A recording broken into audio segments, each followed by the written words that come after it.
लग्नासाठी निवडणारा जोडीदार आणि राजकारणात निवडलेला नेता ही जर गपलत झाली ना, माणसाचं आयुष्य खालच्यावर होतं.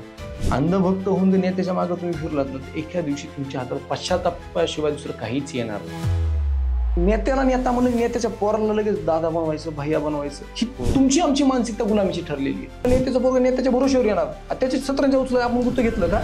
ऑन कॅमेरा भाकरी घेतील हातामध्ये, एकच भाकरी आहे त्याच्यावरती भाजी आहे, कॅमेरा ऑन कर, मग मी ह्याचा प्रॉब्लेम सॉल्व्ह करतो, असं दिसतं तुम्हाला इलेक्शन आल्यावरती? की 12 महिनेच चालते की पुढे बसायचं सुकलेल्या भाकरीसोबत, बसायचं डिफेंडर मध्ये, आणि सुकलेली भाकर तुम्ही डिफेंडर सोबत खाता का? तुम्ही आम्हाला गोरगरीब सामान्य लोकांची चुत्याच बनवता ना. नमस्कार मित्रांनो, मी अविनाश वारे. मी आज तुमचं स्वागत करतोय इंडिया लीडरच्या पॉडकास्टमध्ये. इंडिया लीडर या पॉडकास्टमध्ये आपले गेस्ट आहेत दयानंद शिंदे पाटील.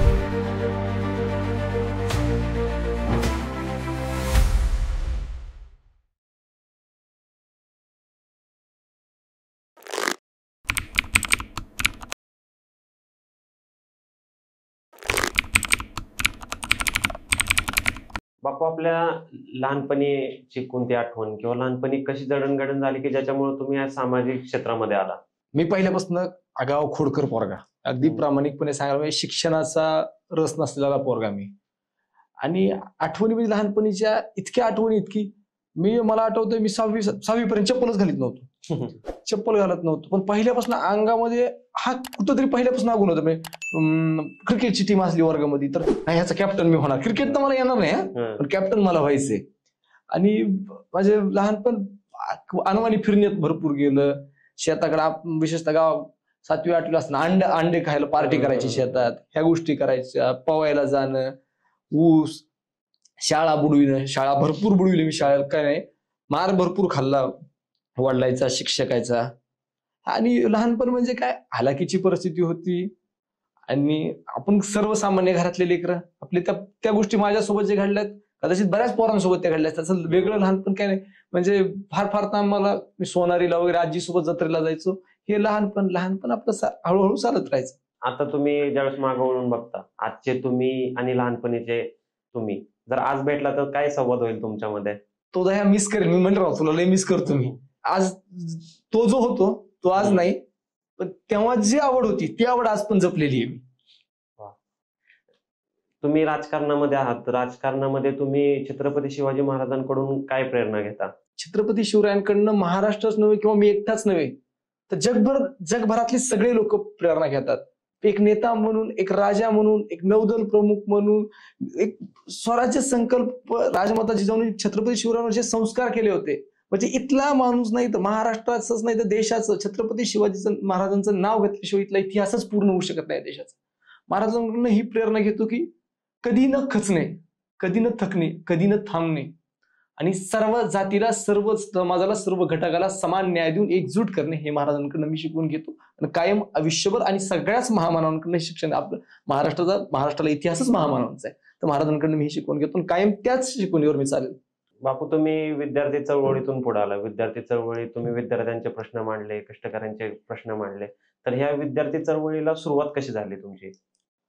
मी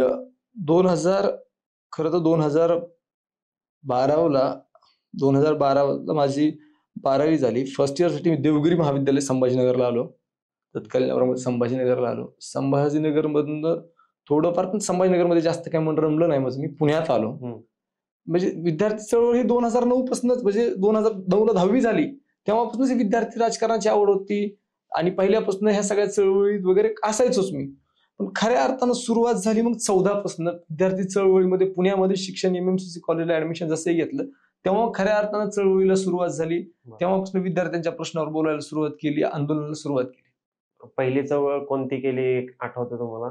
पहिलं आंदोलन तुम्हाला जसं सांगायला गेलं तर विद्यार्थी चळवळीतलं आंदोलन म्हणता येणार नाही त्याला, पण पहिलं आंदोलन 2014 पासून आंदोलन, त्याच्या अगोदर मी आंदोलन केले.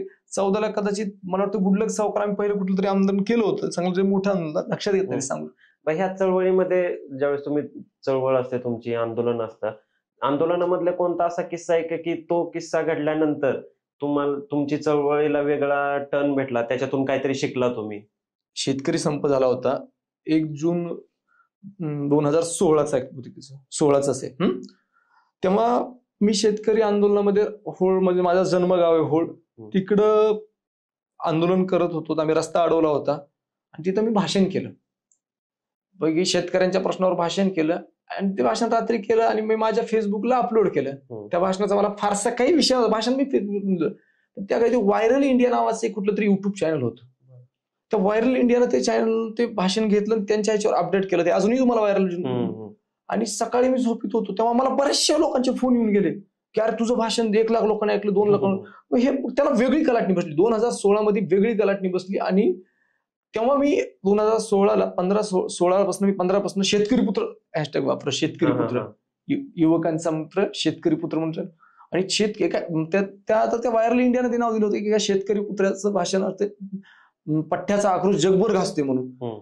ते वळण होतं, म्हणजे ते लोकांपर्यंत जास्त पोहोचलो मी तेव्हा. तर ते एक वळण होतं. ज्यावेळेस तुम्ही विद्यार्थी चळवळीमध्ये सहभाग घेत होता, घरच्यांचा आणि मित्रांचा किती पाठिंबा होता, किती विरोध होता या गोष्टीला? पहिला प्रश्न घरच्यांचा, तर घरच्यांचा माझ्या राजकारणाला विरोधच होता, विद्यार्थी चळवळीला विरोध होता. माझ्या वडिलांना परिस्थिती अभावी शिक्षण, माझे वडील वेल एज्युकेटेड आहेत, ग्रॅज्युएटेड आहेत, माझे वडील चांगले इंग्लिश लिहितात बोलतात, पण वडिलांना शिक्षण परिस्थिती अभावी मिळालं नाही. पण आम्हाला मिळत असताना मी शिक्षणाकडे जास्त लक्ष देत नव्हतो. मी प्रामाणिकपणे सांगतो, राजकीय रस वाढत गेला. वडिलांचा कायम विरोध होता, यार आपल्या पोटाचं बघावं आपण, आपलं काम नाही राजकारण करणं. त्यांचे ती बोल आज मला खरे वाटतात का, तर राजकारण करणं हे तितकं सोपं नव्हतं. आणि मित्रांचा पाठबळ तर मला पहिल्या दिवशीपासून राजकारणात लाभलंय. माझे मित्र म्हणजे एकदम जिगरबाज मित्र, मित्रांनी भरपूर सहकार्य केलेलं आहे. मित्रांचा भरपूर पाठिंबा आहे, कायम राहिलाय. म्हणजे आजपर्यंत स्टुडिओला इथं तुमच्याबरोबर मुलाखत देतो इथपर्यंत मित्र सोबतच आहे. बर, ज्यावेळेस तुम्ही ह्या राजकीय क्षेत्रामध्ये येता, सामाजिक क्षेत्रामध्ये येता, त्याच्यासाठी मानसिक आधार असणं किंवा मानसिक दृष्ट्या माणूस खंबीर असणं हे महत्वाचं आहे. तर ज्यावेळेस तुम्ही या चळवळीमध्ये होता की अशी कोणती गोष्ट झाली की त्या गोष्टीने तुम्हाला आणखी खंबीर बनवलंय मानसिक दृष्ट्या? मी 2020ला राष्ट्रवादी विद्यार्थी काँग्रेसच्या अध्यक्षपदाची निवड होती आणि मी ती मुलाखत दिली होती. मला वाटत होतं की यावेळेस आपण राष्ट्रवादी विद्यार्थी काँग्रेसच्या प्रदेशाध्यक्षपदापर्यंत जाऊ. आणि माझे सगळे सहकारी मित्र किंवा सगळ्यांना वाटत होतं किंवा मला लाडानं बापू म्हणतात, प्रेमानं बापू म्हणतात, काही दया म्हणतात, किंवा बापू तू अध्यक्ष होशील यावेळेस होशील होतं. पण मला वाटतं त्यावेळेस माझं काम कुठंतरी कमी पडलं आणि मला तिकडनं विद्यार्थी अध्यक्षपद काय तर मी त्या बॉडीत पण नव्हतो. त्या बॉडीत पण होणं, प्रदेश संघटक पद मला नंतर मिळालं आणि तिकडं अध्यक्षपद मिळालं नाही. त्याच्यानंतर मी खऱ्या अर्थानं खंबीर झालो. राजकारणात होणाऱ्या ह्या सगळ्या गोष्टी सहन करायच्या असतात आणि अजून जोमानं काम करून आपली निष्ठा, आपलं काम साध्य करून भविष्यात आपण त्या पदापर्यंत जाऊन हे त्या गोष्टी मला खंबीर बनवलं. प्रामाणिकपणे ऑन कॅमेरा सांगतो, बनवलं. वाईट वाटलं पण खंबीर बनवलं. त्या गोष्टींनी खंबीर बनवलं. तुम्ही ज्यावेळेस पहिलं आंदोलन केलं तर त्यावेळेस काही अडचणी आल्या होत्या की जे तुम्ही एक्सपेक्ट पण केलं नव्हतं की अशा अडचणी येतील आपल्याला त्या आंदोलनामध्ये, आणि त्या आंदोलनामध्ये तुम्हाला त्या अडचणी फेस कराव्या लागल्या? आम्ही गुडलक चौकामध्ये, आम्ही मोस्टली गुडलक चौकात आंदोलन करायचो. तर त्या ठिकाणी अडचणी ह्या यायच्या की तुमचं भाषण, तुम्ही आक्रमकता असायची, तुम्ही लोकांच्या डोळ्यावर यायचा, थोडंसं भीतीचं वातावरण राहतं. पण असं काय अडचणी तर आंदोलन आणि राजकारण, समाजकारण करताना अडचणी येतात आणि त्या अडचणींना फेस करावं लागतात. त्यामुळे अडचणीला कधी कुठल्या घाबरलो नाही, आलेली अडचण फेस करत गेलो, तो स्वभाव आहे आपला. त्याच्यामुळे एवढ्या अडचणीला कधी अडचणी आल्या, अडचणी आंदोलनात काय असते, तुम्हाला उचलून पोलीस स्टेशनला नेणार असेल, तुम्हाला परत काय तुम्ही देशद्रोहीत का तुम्ही कुणाचं मर्डर केलाय का, ठेवतील परत सोडतील. अडचणी अशा काही नाही. पण ज्यावेळेस तुम्ही विद्यार्थी दशेमध्ये एक चळवळ करताना भीती असते की केसेस झाल्या तर त्या केसेस माग होतील का? कारण आता तुम्हाला माहितीये की विद्यार्थ्यांवरती केस झाल्यानंतर त्यांच्या करिअरचा प्रश्न उभा राहतो. अगदी विद्यार्थ्याला जॉब जरी करायचा म्हणलं तरी त्याला पहिलं पोलीस व्हेरिफिकेशन द्यावं लागतं. पहिलीच गोष्ट मला पहिल्यांदाच सांगितलं, विद्यार्थी दशेत केसेसला कधीच घाबरलो नाही. पुणे विद्यापीठामध्ये मी आंदोलन केलं. ते जेव्हा पदवी प्रदान सोहळा होता त्या सोहळ्यामध्ये मी पुणेरी पगडीला विरोध केला होता की पुणेरी पगडी नको, फुले पगडी हवी, जी की विद्वत्तेचं प्रतीक आहे, शिक्षणाचं प्रतीक आहे, स्वातंत्र्याचं प्रतीक आहे. तेव्हा आंदोलन केलं होतं, ते जोरदार आंदोलन केलं, विरोध केला, भीती नाही वाटली. बरं, तुमच्या बरोबर जे लोक होते असं वाटलं का तुम्हाला की हे लोक आता सुरुवातीला आपल्या बरोबर आहेत पण जसं जसं अडचणी वाढतील आंदोलनामध्ये ते मागे पडत गेले, ते आंदोलनामध्ये सहभागी झाले नाही? नाही, असं कधी वाटलं नाही. माझ्यासोबत माझा मित्र आहे ॲडव्होकेट विजय गिड्डे होता, तो मी सोबत आंदोलन केले त्यानं. तो बऱ्यापैकी अभ्यास करायचा तो करायचा अभ्यास, तो अभ्यास करून आंदोलन करायचा. हम्म. मी 100% विद्यार्थी चळवळ झोकून दिलं होतं. तो त्या आणि असं भाग नाही. आणि हे बघा, हे राजकारण आहे. जेवढे लोक आले, काही लोक ग्लॅमर बघून आले, काही सोबत ह्याच्या कॉन्टॅक्ट म्हणून आले. आपल्याकडे पैसे आहेत का नव्हते, आपली गाडी होती का नव्हती, आपल्याकडे काय होतं, आपल्याकडे जे ते फक्त लोक होते ना. काही लोक आलेही आणि त्यातले काही संधी साधून निघाले, जे निघूनही गेले. आणि गेलेल्याचा गम नाही मला, हसणाऱ्यांची ही माझे आहेत. त्यांच्यावर 100% भरपूर गेले ना. ज्यांनी नाव मिळवलं, प्लॅटफॉर्म मिळवला, माझ्याकडनं कॉन्टॅक्ट काढून घेतले, निघून गेले. त्यांना शुभेच्छा आहेत, कायम शुभेच्छा आहेत. आणि परत त्यांना शुभेच्छा द्यायला माझ्या दारात एक दिवशी यायला लागेल. आता शरद पवारांचं एक पुस्तक आहे, लोक माझे सांगाते. त्याच्यामध्ये त्यांनी असं नमूद केलंय की विद्यार्थी दशेमध्ये विद्यार्थी मराठवाड्यातून पुण्यामध्ये येतात, चळवळी करतात. तर त्याचा असा बॅकग्राऊंड आहे की ते ज्यावेळेस पुण्यामध्ये येतात, इथल्या सोयी सुविधा बघतात, ते खतखत असते मुलांच्या मनात की ते मराठवाड्यामध्ये नाही, आणि त्याच्यातून ती चळवळ उभी राहते. तर तुम्ही स्वतः त्या विद्यार्थी चळवळीमधून आलात, तर आता जे नवीन मुलं मराठवाड्यातून येत आहेत, हे विद्यार्थी चळवळीत भाग घेत आहेत, तर तुमच्या अनुभवातून त्यांना काय संदेश द्याल तुम्ही? हे बघा, ही गोष्ट खरी आहे की मराठवाड्यातल्या पोरांमध्ये संघर्ष करण्याची ताकद आहे. संघर्ष करू, आणि मी म्हणतो फक्त मराठवाड्यातला आहे तर महाराष्ट्रामध्ये संघर्ष करण्याची ताकद आहे, महाराष्ट्रामध्ये लढणाऱ्यांची ताकद आहे. पण शिक्षणाला आलेल्या पोरांना माझं मत आहे त्यांना की पहिलं त्यांनी त्यांचं एज्युकेशन, त्यांचं शिक्षण पूर्णच करावं. चळवळीत उतरायचंय तर तुम्ही आर्थिक ताळमेळ लावला पाहिजे. जे की मला वयाच्या उशिरा लावता आला, मला वयाच्या उशिरा व्यवसायात उतरलो. जर माझं अर्थकारण राजकारण सोबत झालं असतं तर मी आज एका वेगळ्या ठिकाणी असतो, कॅपेबल असतो राजकारणात एखादी निवडणूक लढायला. शेवटी लोकांना पैसे देणं म्हणजे राजकारण नाही, पण यंत्रणा राबवणं. उद्या इथून त्या गावाला जायला एवढं गाडी डिझेल तरी लागणार. त्यामुळं माझ्या ग्रामीण भागातून आलेल्या शहरी भागात राजकारण करू इच्छिणाऱ्या पोरांना माझी विनंती असेल, मी मोठा नाही, मी सल्ला द्यायला की मी उद्योजक नाहीये, पण पहिलं आपलं घर बघा.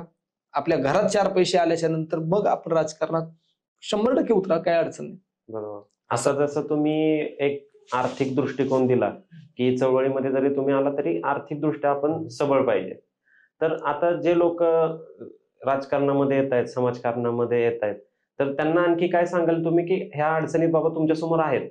आता तुमचा हा मोठा प्रवास आहे, तर त्या प्रवासामध्ये काय अडचणी आल्यात की त्या अडचणी हे लोक बघतील की ह्या अडचणी सुद्धा आहेत की ज्या आता प्रवासाच्या सुरुवातीला ह्या लोकांना दिसत नाहीये. मी तुम्हाला सांगतो, प्रवास करायच्या ऍक्टिव्हापासून आंदोलनाच्या ठिकाणी जायपर्यंत भानगडी असतात. माझ्याकडे मी 2022ला 2 व्हीलर घेतली आणि विद्यार्थी आंदोलन करत असताना कधी इकडं कधी तिकडं, मग कुठेतरी नेते आले त्यांच्याकडे जायला 2 व्हीलर देखील नव्हती, पीएमटीने जायचो आम्ही. आणि अडचणी या येतात की तुम्ही इकडे विद्यार्थी चळवळीत स्ट्रॉंग व्हाल, तुमचं नाव होईल इकडं, पण उद्या तुमचा अर्थकारण तुम्ही डिप्रेस होता. आणि आपण सामान्य घरातले पोर आहेत राजकारणातले, आपल्याला कोणी गॉडफादर नाही, किंवा आपला फादर आहे. आपला फादर तेवढी मोठी पैशाची सामग्री नाहीये की ते सगळं होईल. आपल्याला अडचणीच येणार. पहिल्या दिवसात राजकारणात पाऊल टाकल्यापासून अडचण आहे, कारण की आपली शिफारस करणारा इथं कोणी नाही, आपल्याला वशिला लावणारा कोणी नाही, आपल्याला हात देणारा कोणी नाही. त्याच्यामुळं उतरायचंय राजकारणात तर 100% स्वतःच्या हिमतीवर उतरायचं. 2012ला मी ग्रामपंचायत आईच्या रूपाने लढवली होती, तेव्हापासून होतो, तेव्हा कुणाच्या जेव्हा राजकारणात आलो नाही. अजूनही मी सांगतो, राजकारणात येताना स्वतःच्या हिमतीवर, स्वतःच्या टॅलेंटवर, स्वतःच्या संघटन कौशल्यावर राजकारणात या. स्वतःचं अर्थकारण मग राजकारणात पडा. स्वतःच्या हिमतीवर करा की मला हा मोठा करेल, ह्या विश्वासावर जर तुम्ही राजकारणात येत असाल तर तुमचा राजकारणाच्या पहिल्याच दिवशी पराभव होईल, त्याच दिवशी तुमचं खच्चीकरण आहे. स्वतःच्या हिमतीवरच, ना कुणाच्या बळावर, ना कुणाच्या. तुम्हाला यायचं नसेल, लोकांचं काम गुणवत्तेनं करा. लोकांचं काम गुणवत्तेने केल्याच्या नंतर तुम्हाला कुणाच्या आशीर्वादाची गरज लागणार नाही. लोकांचे दवाखान्याचे, हॉस्पिटलचे, कॉलेजचे फीसचे काही प्रश्न असतील ते तुम्ही मार्गी लावा. भलेही तुम्ही ते कसं तालुक्यापुरते, जिल्ह्यापुरते, गावापुरते नका करू. कुणी सांगितलं तुमच्या शब्दांना जर तुमच्याकडनं काम होते तर कुणाचंही काम करा, तुम्हाला मग कुणाची गरज पडणार नाही. बरोबर. आता तुम्ही राजकारणामध्ये तुम्ही बघताय की तरुण मुलं, जशी आपणही गावाकडून आलोय, गावाकडून मुलं येतात, शहरामध्ये येतात किंवा गावामध्ये, कोणत्याही नेत्याला, छोटा नेता असो मोठा नेता असो, त्याला ब्लाइंडली फॉलो करतात. तो नेता कशासाठी उभा राहतोय, कशासाठी उभा राहत नाहीये हे काही न कळतात त्या नेत्याला ब्लाइंडली फॉलो करतात. अशा नवीन राजकारणामध्ये येणाऱ्या कार्यकर्त्यांना, मुलांना काय सांगाल तुम्ही? 2 गोष्टी आहेत, म्हणजे मी उदाहरणात सांगतो. लग्नासाठी निवडणारा जोडीदार आणि राजकारणात निवडलेला नेता, ही जर गपलत झाली ना, माणसाचं आयुष्य खालच्यावर होतं. तुम्हाला संसार चांगला करायचा, तुमचा जोडीदार समजदारच पाहिजे, चांगलाच पाहिजे. आणि तुम्हाला राजकारणात काहीतरी एखाद्या स्थानापर्यंत पोहोचायचंय, तुमचा नेता त्या ताकदीचाच पाहिजे, त्या तोलामोलाचा पाहिजे, त्याला जाण असली पाहिजे, त्या नेत्याला भान असलं पाहिजे. तेव्हा तुम्ही राजकारण असं सुरू शकता. अंधभक्त होऊन जर नेत्याच्या मागे तुम्ही फिरलात ना, तर एका दिवशी तुमच्या हातात पश्चातापाशिवाय दुसरं काहीच येणार नाही. त्यामुळे नेता निवडताना विशनरी नेता निवडा, त्याला कार्यकर्त्याची जाण असणारा नेता निवडा. तुम्ही कोणासाठी केसेस घेताय, कोणासाठी लोकांना अंगावर घेताय याचा विचार करा. तुम्हाला एका दिवसात, तुम्हाला पहिल्या 5 महिने 6 महिने नेता समजून जाईल, जास्त वेळ लागणार नाही. तुमच्या व्यक्तिगत आयुष्यात नेता लक्ष देतो का, तुमचा विचारतो का बाबा तुझं काय सुरू आहे, तू नेमकं करतो काय. हे बघा, बारकावे नेता निवडताना गपलत कधीच नाही झालं पाहिजे. नेता योग्य निवडला पाहिजे, पोरांना प्रामाणिकपणे सांगणं आहे माझं. आणि असं ब्लाइंडली तर कोणाला फॉलो करूच नका. प्रामाणिकपणे तुम्हाला वाटतंय ना की हा माणूस व्यवस्थित आहे, आणि सगळं 100% नेत्याच्या भरोश्यावर बी राजकारण करू नका. तुमच्या स्वतःच्या कॅलिबरवर राजकारण करा. कारण आता आपण असं बघतो की जे कार्यकर्ते खालच्या फळीतून येतात आहे, ते दुसऱ्या फळीपर्यंत पण आयुष्यभर पोहोचू शकत नाही. कारण आता जसं तू बघितलं की नेते येतात, नेत्यांची मुलं येतात, त्यांची मुलं येतात. मग आता तुमच्यासारखे तरुण मुलं राजकारणात उतरतात आहे, त्यांनी काय विजन ठेवून त्या नेत्याचं काम करायचंय. त्याला माहिती आहे आपण जरी ह्या नेत्याचं काम केलं तरी पुढे जाऊन तो नेता त्याच्याच मुलाला ते पद देणार आहे, त्याच्याच मुलाला तिकीट देणार आहे. मग ह्या कार्यकर्त्यांनी काय आपलं विजन ठेवलं पाहिजे. हे बघा, स्पेसिफिकली एका पक्षात किंवा एका कुटुंबात ह्या सगळ्याच पक्षांचा सगळ्याच पक्षांचा प्रॉब्लेम आहे.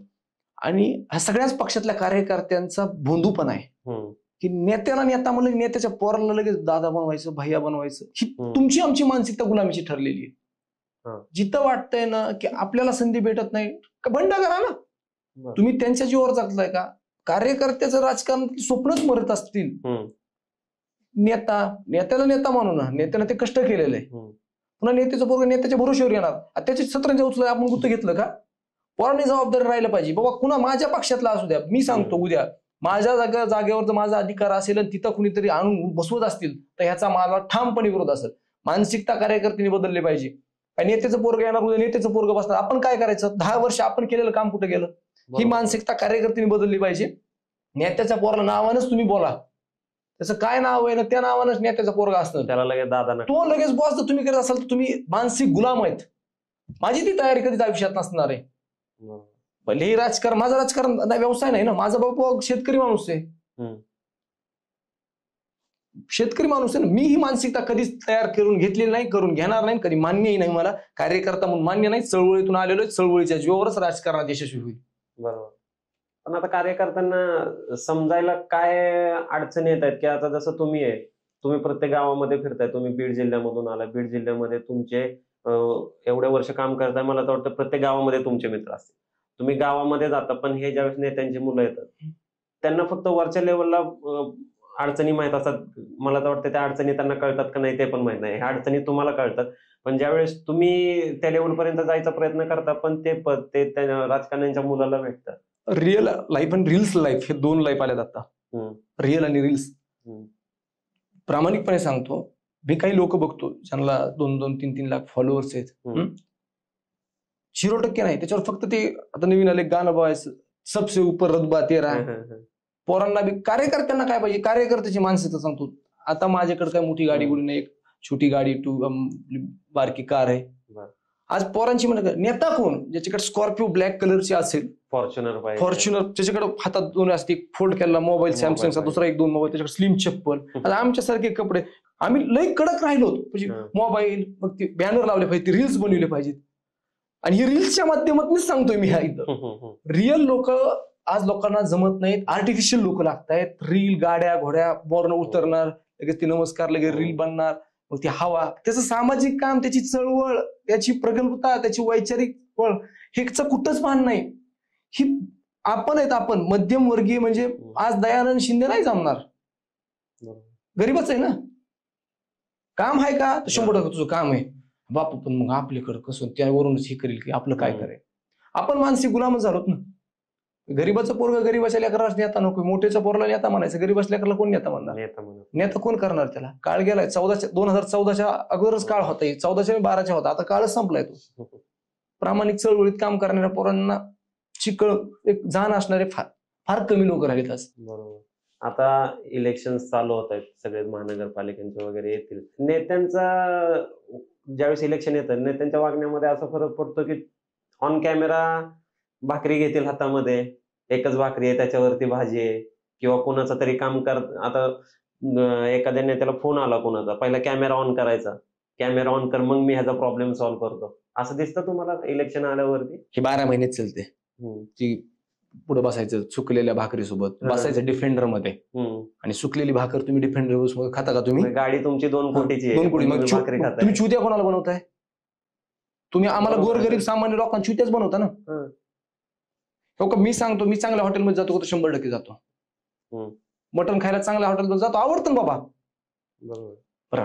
सुकलेली भाकर खायची गरज, उरलेल्या भाकरीचे तुकडे अजून होते ना आपल्या, टाकण तुकडे आपण खातो ना, हे आपल्याला दाखवायची गरज नाही. आपण ती परिस्थिती जगतो, ते तुम्ही आम्ही जगतो आपण, ह्यांचं काहीच नाही. आणि मी सांगतो, भलेही मला कुठलीही, आज मी बोलतोय ऑन कॅमेरा, मला कुठलीही किंमत चुकवावी लागली राजकारणात, हा एक वेळेस राजकारणातनं बाहेर पडून फक्त चळवळीत राहील, कुठलंही राजकीय पद घेणार नाही, पण ही चुत्यागिरी काही आयुष्यात करणार नाही. इंडिव्हिज्युअली आज शेतकरी, विद्यार्थी, बेरोजगार, जातीय समीकरण, जातीय सलोखा हे जपणं हे फार गरजेचं आहे. त्यासाठी राजकीय पद असावं असं काहीच नाही माझ्या नजरेत. माझ्या मावस बंधू प्रतिष्ठानमधून मला अजून वाटतं की मी भविष्यामध्ये सामाजिक सलोखा, बेरोजगारी, शेतकरी आत्महत्या ह्या गोष्टीवर प्राधान्य देणारा माणूस आहे मी. राजकीय पद येतील जातील मी त्याचा विचार बी करत नाही, आणि ती कधी नसलं तरी हरकत नाही, माझ्यात बदल होणार नाही. आता बापू, महाराष्ट्रामध्ये ना सामाजिक बदल होत आहेत, राजकीय बदल होत आहेत. जसं तुम्ही म्हणला की महाराष्ट्राच्या पुढं आता बेरोजगारीचा प्रश्न आहे, धंद्यांचा प्रश्न आहे, उद्योगांचा प्रश्न आहे. हे प्रश्न सगळे सोडून असं वाटतं की एक नेत्यांची आता चमकोगिरी चालली आहे, फक्त कॅमेरा पुढं काहीतरी वेगळं दाखवायचं. आता मी बऱ्याच पक्षांना फॉलो करतो, बऱ्याच पक्षांचे विचार ऐकतो, पण हे विचार कुठेतरी सीमित आहेत, लोकांच्या प्रश्नामध्ये हात घालत नाहीत. कोणत्याही प्रश्नामध्ये वरूनच चालले, विरोधक पण वरूनच बोलतायत, आणि मेन जे प्रश्न आहेत बेरोजगारीचे वगैरे त्याच्यावरती जास्त कोण लोक बोलत नाही. वाटतं तुम्हाला असं राजकारणामध्ये बदल झालेला? सरळ सरळ दिसतं ना. तुम्ही राजकारणी आहेत का? तुम्ही नाही. तुम्हाला बदल दिसतोय म्हणजे मला का दिसणार नाही? हा बदल इतका वाढलाय, लोक जात, धर्म याच्या पलीकडे जाऊन मतदान करताना विचार करीनात. आज मला निवडणूक लढवायची, पण उद्या माझे एक तर पहिली आर्थिक कुवत नाही, दुसरीकडे जातीय समीकरण कशी जुळून आणावे. आम्ही तर शिवशाहू फुले आंबेडकरांना फॉलो करणारा माणूस आहे बाबा. मी ती इमानदारी खरी गोष्ट सांगतो, मी कधीच वेगळं नाही, कधीच वेगळं नसणार आहे, इथून पुढेही नसणार आहे. पण आज राजकारणामध्ये फार फार जात धर्म ह्याच्यावर महाराष्ट्रात हे कधीच नव्हतं. 2014 पर्यंत मला कळतंय, मी या महाराष्ट्रात 14 पर्यंत महाराष्ट्रात हे राजकारण घाणेरडं कधीच असं नव्हतं. महाराष्ट्रात असा सलोखा कधी बिघडलाही नव्हता. 14 नंतरच का बदलला ज्याचे त्यानं आपल्या जीवावर विचारावं. मी असं म्हणत नाही की 14च्या अगोदर काहीच नव्हतं, 14च्या अगोदर होतच की, पण इतक्या प्रमाणात होतं का? तुम्हाला ईडी तरी माहित होती का 14च्या अगोदर? तुम्हालाही माहित होती का? हे सांगा. आम्हाला पण ईडी 2014 नंतरच कळते काय. ईडी तुम्हाला ह्याच्या अगोदर एवढा कधी जातीय समीकरण कळलं का? इथं कधी हिंदू मुस्लिम झालं का? इथं कधी ओबीसी मराठा झालं का? नाही झालं. आम्ही सगळे भाऊ भाऊ आहेत ना. हे वाटण्या फाळण्या कोण करायला ह्याचा विचार तुम्ही आम्ही केला पाहिजे. पण आता हे जे तुम्ही वाटण्यांचं फाळण्यांचं बोलताय, हे लोकांपर्यंत पोहोचण्यासाठी एका युवा नेत्यांनी काय केलं पाहिजे? नेत्यांच्या पोरांनी, युवा नेते कोण? नेत्यांचे पोरं का? नाही, पण आता तुमच्यासारखे पण युवा नेते भरपूर. नाही, मी नेता कसं? मी कार्यकर्ता जरी म्हणलं, तुम्हाला पुढे जाऊन आता जसं तुम्ही काम करताय, हे काम मोठ्या स्केलवर करण्यासाठी तुम्हाला नेता तर व्हावंच लागेल. जसे तुमच्यासारखे पण भरपूर मुलं आहेत की जे जेन्युअनली त्यांना समाजामध्ये बदल करायचे, जे मुलं तरुण आहेत, त्यांनी आता जसे तुम्ही प्रश्न म्हणताय की जातीभेद नको, धर्मभेद नको, तर ह्या नेत्यांची पण, युवा नेत्यांची पण जबाबदारी आहे. 100% आहे. सगळ्याच विभागातनं, सगळ्याच भागातनं येणाऱ्या माझ्यासारख्या कार्यकर्त्यांची, युवा नेत्यांची, स्वतःला युवा नेते म्हणून घेतात किंवा जे आहेत युवा नेते, त्यांची जबाबदारी 100% त्यांचीच आहे. आज तुमच्या माझ्यासारख्या वयातल्या पोरांनी एका जागेवर बसून जातीय सलोखा शांत ठेवण्याचं काम, जातीय समीकरण एका जागेवर या बाबा, शांतपणे या. प्रत्येक समाजातला एक युवक असतो, त्यानं आपण पुढे होऊन सांगायचं की हे आपले भावंड आहेत, मी पुढे होऊन सांगायचं हे आपले भावंड आहेत, त्यानं पुढे होऊन हे आपले. अमर, अकबर, अँथनी हे सगळे एका जागेवर आले पाहिजेत. वाद विकोपाला गेला नाही पाहिजे यासाठी प्रयत्न केले पाहिजेत. सगळ्यांनी एक जीवानं एका दिलान राहिलं पाहिजे. आता मी ही बोलून हे पण काही लोकांना खटकल, तेव्हा आम्हाला बी बरोबर आहे. हे तुम्ही जेव्हा टाकताल तेव्हा आम्हाला बी खालून अश्रू लावण्याचा कार्यक्रम होईल.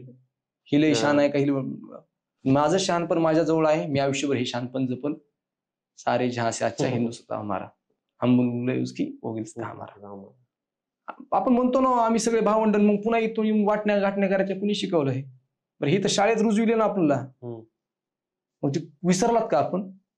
आज प्रभोषक बोलणं, असं बोलणं, इथं जाऊन ही पाडून टाकू, ती फाडून टाकू, ह्याला बघू, त्याला बघू.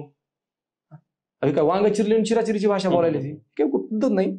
जसं समीकरण सलोखा राखण्यासाठी पोरांनी, कार्यकर्त्यांच्या नेत्यांनी, युवा नेत्यांनी प्रयत्न केले पाहिजे. आता युवा नेत्याचा विषय निघालायच म्हणून महाराष्ट्रामध्ये कोण युवा नेता तुम्हाला वाटतो की तो प्रभावीपणे काम करतोय? स्पेसिफिकली असं एक नाव नाही घेऊ शकत. त्याचं कारण असं आहे की अनेक चांगले लोक आहेत जे काही ऑन कॅमेऱ्यात किंवा ऑन कॅमेऱ्याच्या पाठीमागे, पण राज्यातल्या सगळ्याच युवा नेत्यांकडनं माझ्यासारख्या एका सर्वसामान्य घरातल्या राजकारण विषयी आवड असणाऱ्या कार्यकर्त्याची एक अपेक्षा आहे.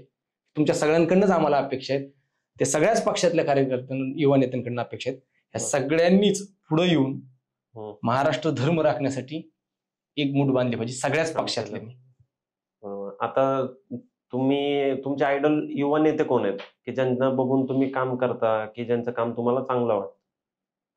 आयडल कोणाला मानता तुम्ही युवा नेत्यामध्ये? आता तुम्ही शरद पवार साहेबांना तर म्हणतात, आम्हाला सगळ्यांना माहिती आहे, पण युवा नेते असे कोण आहेत की हे खूप छान काम करतायत, सगळ्यांनी त्यांच्यासारखं काम केलं पाहिजे असं?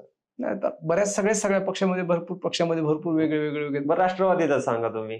राष्ट्रवादीमध्ये आहेत ना, तर मी राष्ट्रवादी पद्धतीने रोहितदादा पवार आहेत, रोहित आर पाटील आहेत, ही लोक आहेत की ज्यांच्याकडनं आम्हाला अपेक्षा आहे, जे युथ आहेत, जे चांगलं काम करतायत, ही आहेच की नेतृत्व आहेच. आता मी तर पक्षाचा पदाधिकारी आहे ना, आहेत ही लोक. रोहितदादा पवारांबद्दल कोणती एक गोष्ट आवडते तुम्हाला त्यांच्या राजकारणाविषयी? विजन आहे त्यांच्याकडे, विजन आहे, फ्युचर विजन आहे.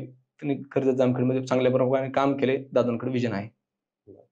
आता आपण तुमच्या कामाकडे येऊ. तुम्ही मावस बंधू प्रतिष्ठान नावाने एक प्रतिष्ठान स्थापन केलेलं आहे. कशी ह्या प्रतिष्ठानाची सुरुवात झाली? 2016-17 मी करवीनगरला राहायचो.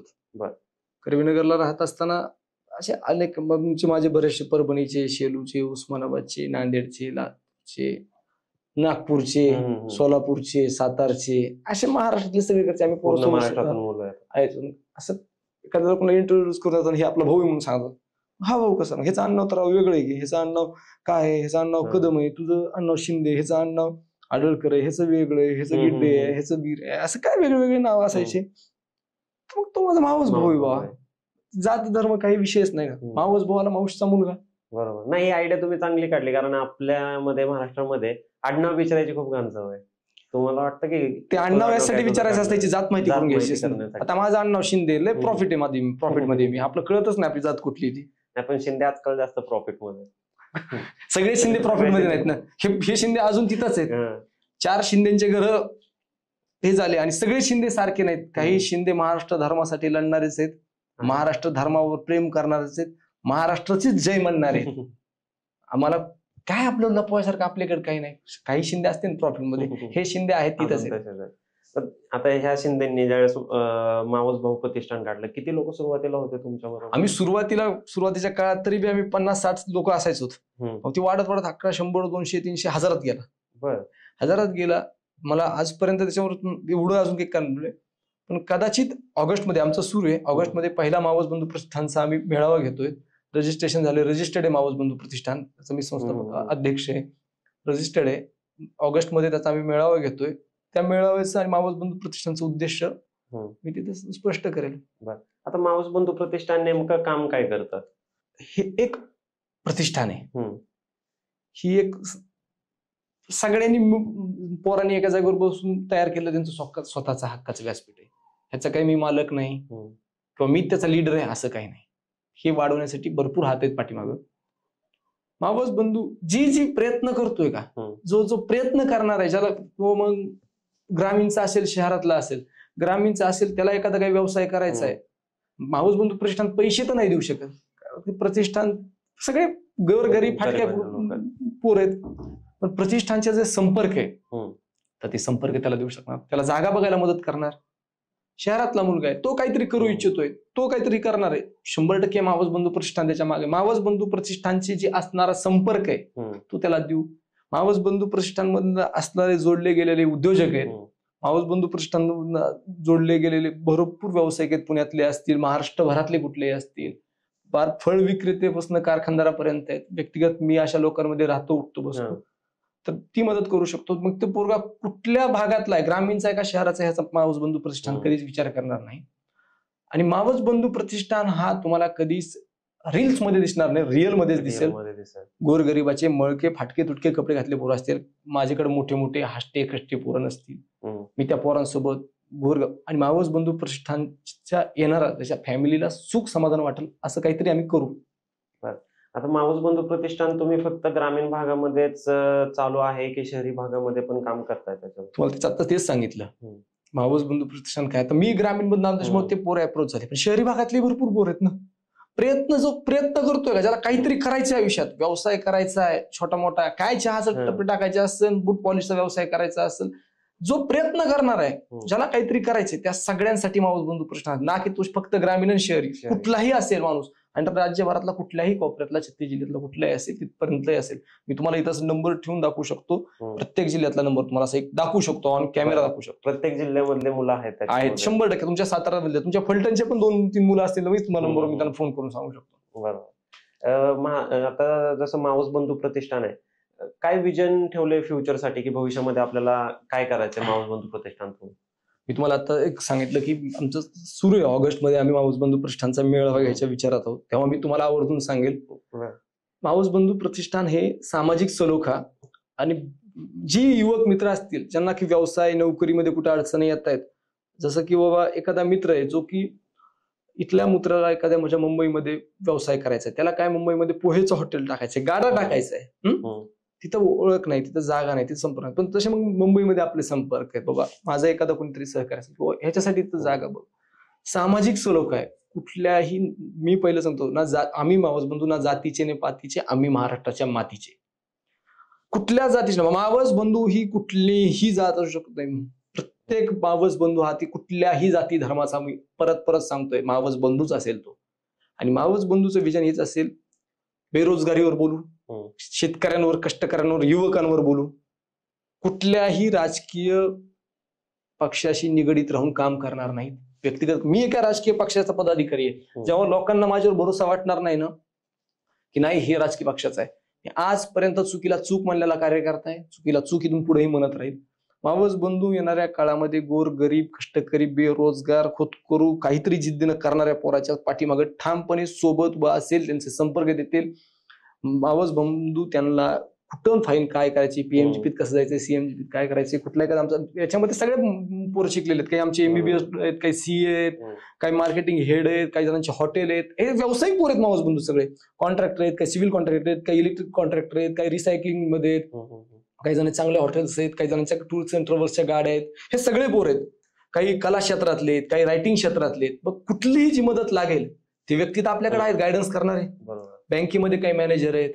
तर ही सगळी लोक असतील. आणि जेव्हा आम्ही मावस बंधूचा मेळावा करतील तेव्हा हीच पोरं, आता काही पोरांचं जेसीबी आहे, तर आणि एकाचं जेसीबी एक कॉन्ट्रॅक्टर आहे, बरोबर, कॉन्ट्रॅक्टरला जेसीबी लागणार आहे.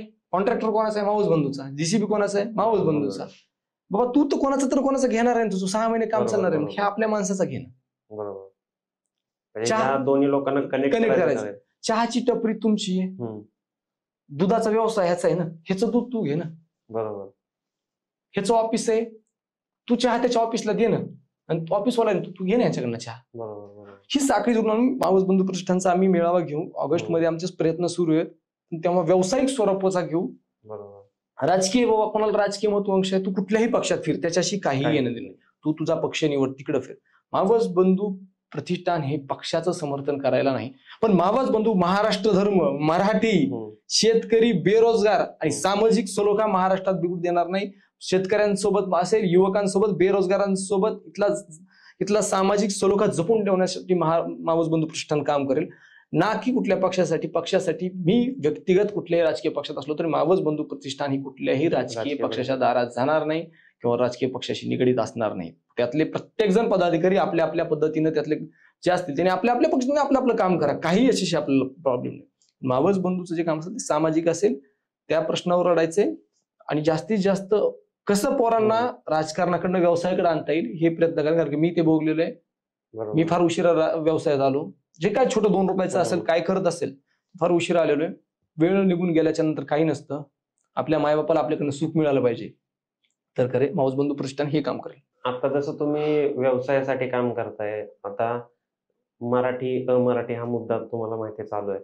कुठंतरी तुम्हाला वाटतं की मराठी माणूस उद्योगधंद्यांमध्ये यायला कमी पडतोय किंवा त्याचं काही कारण तुम्हाला दिसतं का की मराठी माणूस ह्या कारणांमुळे उद्योगधंद्यामध्ये येत नाहीये, किंवा जरी उद्योगधंद्यांमध्ये आला, आता तुम्ही आम्ही सगळे उद्योगधंद्यांमध्ये, असं वाटतं का तुम्हाला जे बाहेरचे लोक आहेत, गुजराती आहेत, मारवाडी, त्यांनी उद्योगधंदा करणं, एक मराठी माणसाने उद्योगधंदा करणं, ह्याच्यामध्ये खूप फरक आहे, तफावत आहे, आणि ह्या काही कारणं अशी आहेत की ज्याच्यामुळे मराठी माणूस उद्योगधंद्यांमध्ये मागे पडतोय, असं काय वाटतं तुम्हाला? होतं, मराठी माणूस मागे पडते असं म्हणू शकत नाहीत आपण.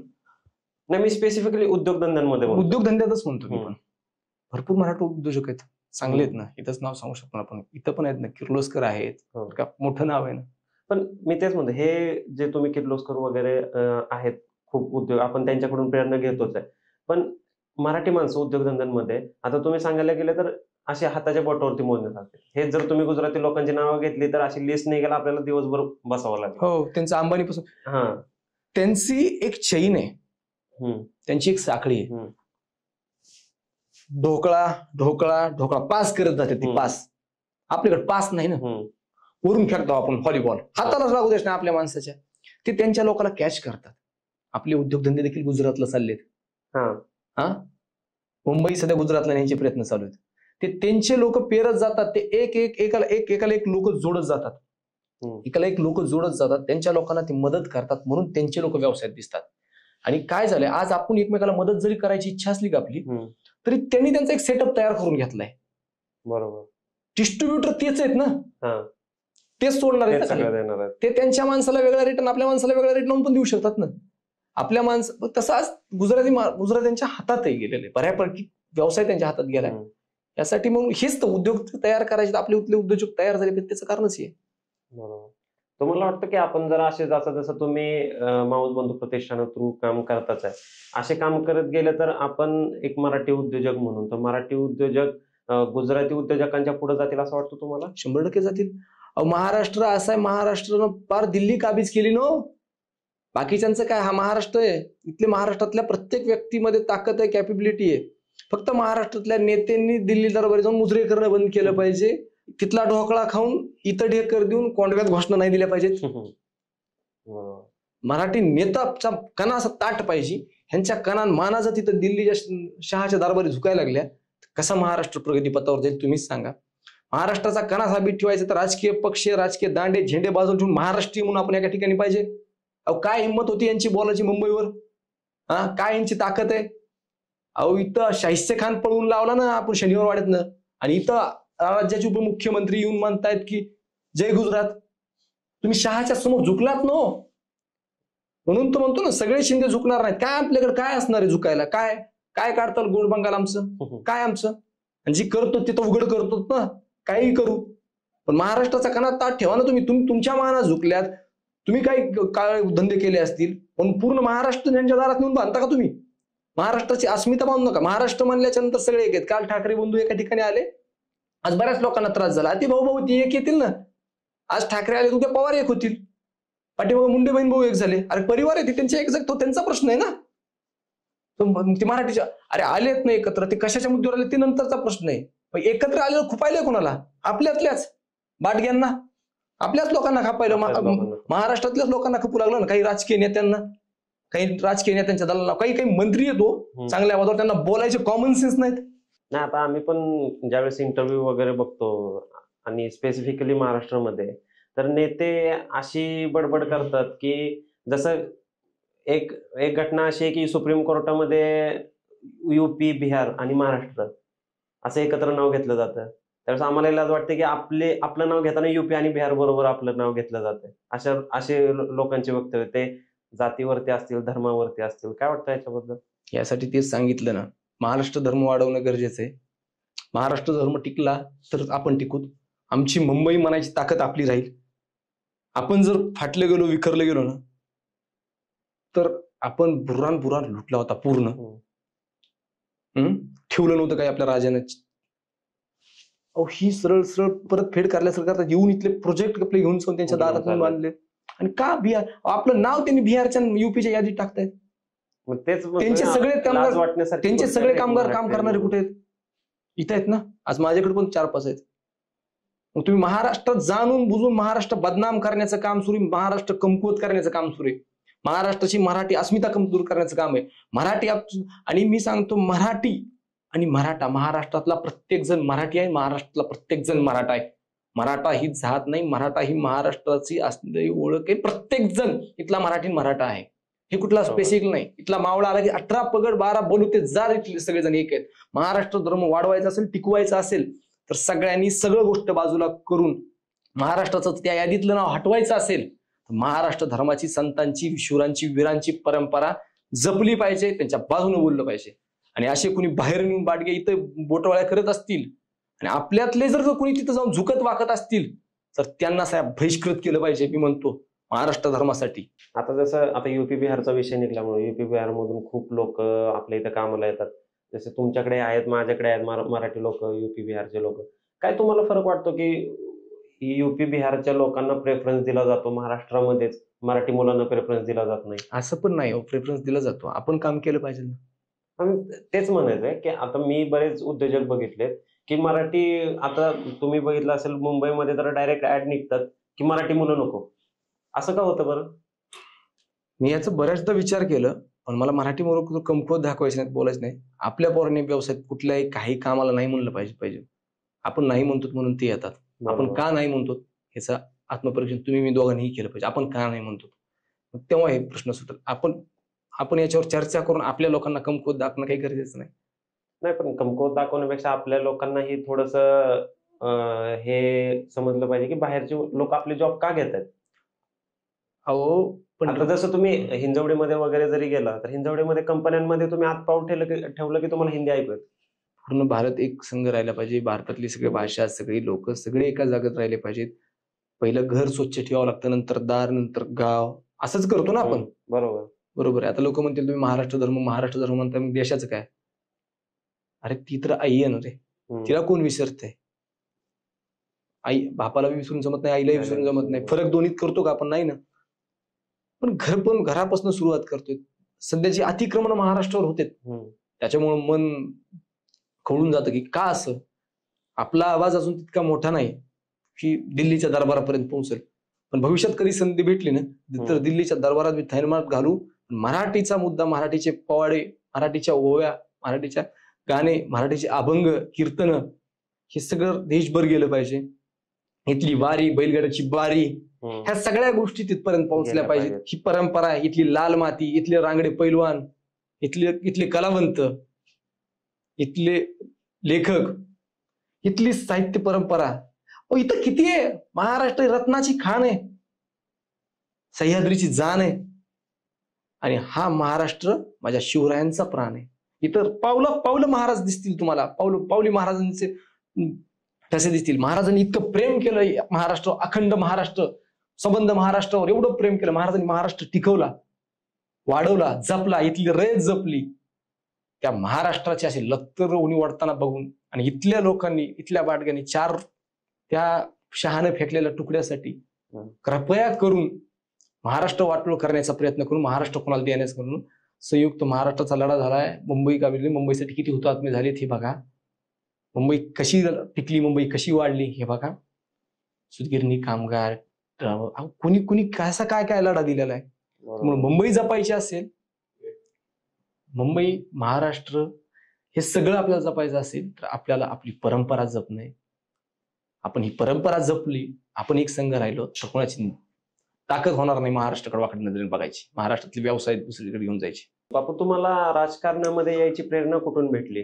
मला खरं सांगायचं म्हणजे राजकारण शाळे टायमापासूनच आवडायचं, शाळेपासून आवडायचं राजकारण कारण की आम्ही बी गावाकडे असताना आमच्या आजोबा वगैरे मी यांच्याकडे बघायचो. आमच्याकडं त्या काळी मुंडे साहेबांचं राजकारण होतं. साहेबांचं मी जवळून बघितलं, मी साहेबांचा सहवास पण लागला मुंडे साहेबांचा मला. तिकडे होतो. त्याच्यानंतर मी पुण्यामध्ये आलो आणि विलासराव देशमुख मुंडे साहेबांचे मी किस्से ऐकायचो, पवार साहेबांचे किस्से ऐकायचो. पुण्यात शिक्षण घेतले होते त्यांनी.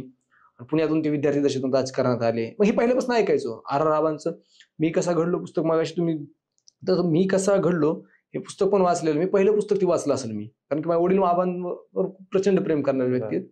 आणि नशिबानं पुढं मला आबांचे चिरंजीव आदरणीय रोहितदादा पटेल यांचं संचा सहवास लाभलाय आणि त्यांचं मार्गदर्शन लाभतं. आज कमी वयातले आमदार आहेत. आणि मग ह्या लोकांचे मला जेव्हा मुंडे साहेब, विलासराव देशमुख यांचे किस्से, पवार साहेबांचे जे ऐकलं आणि हे सगळ्या गोष्टी आम्हाला प्रेरणादायी होत्या, पहिल्यापासून होत्या. शैक्षणिक जीवनामध्ये पहिली निवडणूक कोणती लढवली? शाळेत आमच्याकडे शाळेमध्ये ना 10वीला उपाध्यक्षपदाची निवडणूक असते आणि 12वीला अध्यक्षपदाची निवडणूक असते. तेव्हा लढली होती निवडणूक. मी जिंकला होता? नाही ना, पराभव झाला होता. आगाव होतो ना मी, आगाव होतो. आणि हॉस्टेलचं मतदान असायचं तिकडं. ते एक गट्टा, तेच राजकारण सांगतो, एक गट्टा मतदान असायचं. हॉस्टेल हे एक गट्टा असायचं आणि गावातले 2-3 उमेदवार असायचे. गावातले सगळे पडले हॉस्टेलचा निवडून आला, जो बाहेर घेऊन राहायचा तो निवडून आला. मग आपण आगाव असल्याचे टोटे राजकारण त्यावेळेस झाले. आपल्या म्हणजे आगावपणा करायचं, धटिंग करायचं, थोडक्यात ती शाळेतली गुंडागर्दी असायची. ती म्हणजे शाळेमध्ये नाही का गुंड प्रवृत्ती छोटे मोठे, तर त्या प्रवृत्तीला लोक नाकारतात हे तेव्हा ठरवलेलं आहे आपण. पण आज उलटच होईल, ते लोकांना लई लोक उचलून घेतले. पण ते होतं. आणि तेव्हा आमच्या गावातले दोघं आमच्या सगळ्यांचा पराभव झाला, तो हॉस्टेलचा मुलगा निवडून आला. आता राजकारणामध्ये असं बऱ्याच लोकांना वाटतं, मेजरली लोकांना असं वाटतं की राजकारणात यायचं म्हणलं तर एक तर तुमच्याकडे पैसे पाहिजे, नाहीतर राजकीय पार्श्वभूमी पाहिजे. त्याच्यावरती काय वाटतं तुम्हाला? दोन्ही लागतं, ही गोष्ट खरीच आहे. राजकारणात घडणारा असून मी चालत नाही, घडवणारा लागतो. आणि पैसे लागतात का तर लागतात, कारण की मी बघतोय पैशामुळे बऱ्याच संध्या हुकतात, वारशामुळे बऱ्याच संध्या हुकतात. आज वारशाचं आणि पैशाचं राजकारण प्रचंड झालेलं आहे. त्या याच्यामध्ये टिकून राहण्यासाठी भरपूर कष्ट आहेत की ते टिकून राहणं, ते करणं, ते जड जातं. पण पैसा आणि वारसा याची सांगड आपण तर घालू शकत नाही सध्या. तर मग आपण काय की जर थांबून पैशाला प्राधान्य दिलं, व्यवसायाला प्राधान्य दिलं, हळूहळू ते करत करत राजकारण गेलं तर बरं राहील. आता आजच्या घडीला तर पैसा हे अंतिम सत्य राजकारणात, मी तर अनुभवतो, जवळून अनुभवतो. आपल्याकडे पैसे नाहीत तर किंमत नाही, असे भरपूर लोक आहेत. लोक म्हणतात माणसं कमवा, 100% कमवा, पण माणसं बी असे कमवा जी की तुमच्या अडचणीच्या काळात पळून नाही जाणार, असे कमवा. तुमच्याकडनं सगळे घेऊन पळून जाणारे लोक भरपूर आहेत इथं. त्यामुळे बरोबर पैसे कमवणं पण महत्वाचं. बरोबर आहे, 100%. घर कशाने चालवायचं? बरोबर. शरद पवार साहेबांना राजकारणाचं चाणक्य म्हणलं जातं. शरद पवार साहेब कोणती गोष्ट करतील हे त्यांच्या पक्षातल्या लोकांना सुद्धा माहित नसतं. आता त्यांच्याच पक्षातले एक पदाधिकारी म्हणून कसं बघतात शरद पवार साहेबांच्या राजकारणाकडे? साहेब आहे तो. साहेबांची दूरदृष्टी, त्या साहेबांचं योगदान, साहेबांचं काम. साहेबांच्या समोर मी एक वेळेस भाषण केलं.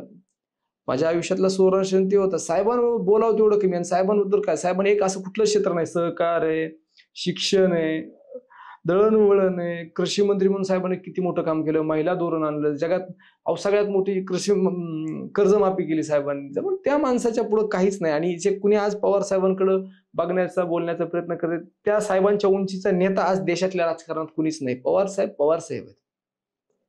शेतकरी पुत्र हा टॅग कुणी दिला नसताना 2016 पासून तुम्ही स्वतः हा टॅग लावला. त्याच्यानंतर भरपूर जणांनी हा टॅग लावला. पण तुम्हाला काय वाटतं, हे शेतकरी प्रश्नांबद्दल खरी मांडणी किंवा बरोबर मांडणी कोणता नेता करतो? अनेक नेते देशात, पवार साहेब आहेत, बच्चूभाऊ कडू आहेत, शेट्टी साहेब आहेत, राजू शेट्टी साहेब, ही लोक आहेत ना, ही लोक फार प्रकर्षानं शेतकऱ्यांच्या मुद्द्यावर बोलणारी व्यक्ती आहेत, प्रचंड अभ्यास असणारी व्यक्ती आहेत. ह्यांचं योगदान आहे ना. ही लोक शेतकरी पुत्र पण आहेत आणि शेतकरी मित्र पण आहेत. ते लोक शेतकऱ्यांच्या प्रश्नावर बोलतात बी. त्यांना जाण आहे ना. बच्चूभाऊनी आत्ताच आंदोलन केलं, राजू शेट्टी साहेबांनी, पवार साहेबांनी तेवढं मोठं धोरण केलं.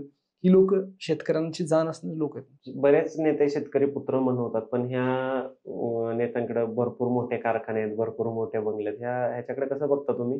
नाही, ठीक आहे ना, ते शेतकरी पुत्रच. आता शेतीमधनं समृद्ध होऊन काही लोकांनी पुन्हा स्वतःच्या वारशावर, स्वतःच्या ताकदीवर, हिमतीवर जर शेतकऱ्याचं पूर्ण मोठं झालं, त्यानं आमदार, खासदार, मंत्री, कारखाने, फॅक्टऱ्या काही झालं, तर तो शेवटी तो मूळचा शेतकरी पुत्र. त्यांचा मला शेतकरी पुत्र म्हणून अभिमान असेल, 100% अभिमान आहे. तुम्ही राजकारणामध्ये येताना कोणती मोठी अडचण आली ती आणि ती अडचण तुम्ही सॉल्व्ह कशी केली, ती अडचण बाजूला कशी केली? हे बघा, राजकारणात सुरुवातीपासून एकच अडचण येते, ती म्हणजे वारशाची. हम्म. वारसा हा फार राजकारणात मोठी गोष्ट आहे. ज्यात ते फार नशीबवाल्यांचं भेट असेल, पण संघर्ष ही फार कमी किंवा जास्त लोकांना आहे. संघर्ष फार लोकांना भेटतो, पण त्या संघर्षाच्या काळात त्या वारशाच्या बिगर टिकून जो राहतो का, तो खरा टिकून राहतो. आणि आल्या ना अडचणी भरपूर आल्या, पण मी आंदोलनाच्या माध्यमातून, कामाच्या माध्यमातून, मोर्चाच्या माध्यमातून आपलं नाव लोकांपर्यंत नेत्याच्या कानावर यायची तयारी करून ठेवली होती. त्यामुळे अडचणी आल्या ना, शिफारशी लागायच्या, कुणाचे काय लागायच्या, अजून चालतं ते राजकारण. शिफारस लागते, ही लागते फार. पण त्याच्यानंतर जी काय ओळख आहे ती स्वतःच्या कामात निर्माण केली मी, आणि मी मान्य करतो हा काय अतिशोक्तीपणा नाही. मी स्वतःच्या आंदोलनात वगैरे ओळखी उभा केली. पक्षात ज्यावेळेस स्थान मिळवायचं असतं त्यावेळेस सुरुवातीला तरुण कार्यकर्त्यांना पक्षामध्ये स्थान मिळत नाही, तर काय अडचण येतात एका तरुणाला पक्षामध्ये स्थान मिळवताना?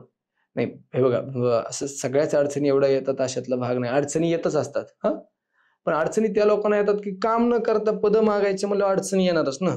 तुम्ही शेवटी काम केल्याच्या नंतर पक्ष तुमचा विचार करतो, पक्ष तुम्हाला जबाबदारी देतोच ना. पण तुम्ही फक्त भपकसगिरी करून, नेत्याच्या मागे फिरून, नेत्याला बुके देऊन, नेत्याला गाडीवर फिरून पद मागत असेल तर ही गोष्ट चुकीची आहे. तुम्हाला पद कसं मिळेल? आणि मिळतं आत्ताच्या घडीला तशा लोकांना मिळतं हो. पण पद घेऊन काय करता? पद पाहिजे ना समाजात. पद काय, पद येतात पद जातात, पदाला फार महत्व नसतं. असं कधी झालंय का की तुम्ही काहीतरी निर्णय घेतलाय, एक सामाजिक निर्णय असो, राजकीय निर्णय असो, आणि त्याच्यावरती त्या निर्णयावरती भरपूर टीका झाली, मे बी चुकीची टीका झाली असेल, तर त्या टीकेला तुम्ही कसं सामोरे गेलाय? असं टीका, ट्रोलिंग ह्या गोष्टी चालत राहतात बरं का.